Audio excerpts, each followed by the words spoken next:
What's up, guys? Welcome back to Your House Fitness, and today I'll be teaching you how to do the good morning.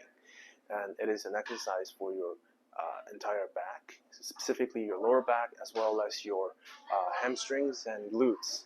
So typically you can do it with your arms crossed in front of you like this, but today I'm going to demonstrate with this bar to add more weight, more resistance for you to grow your back and entire posterior chain. So put the bar on your back, make sure it's not hurting your neck, and keep your feet shoulder width apart.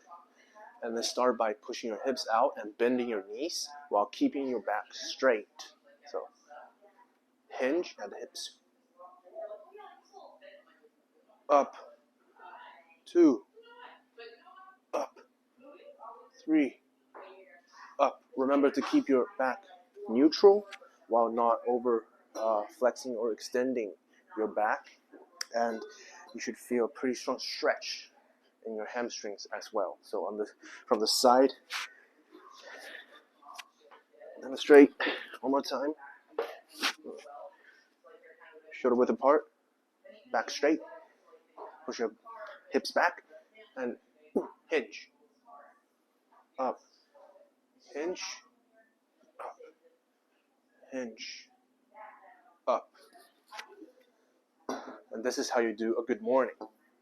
Thank you guys for watching, and I'll see you next time.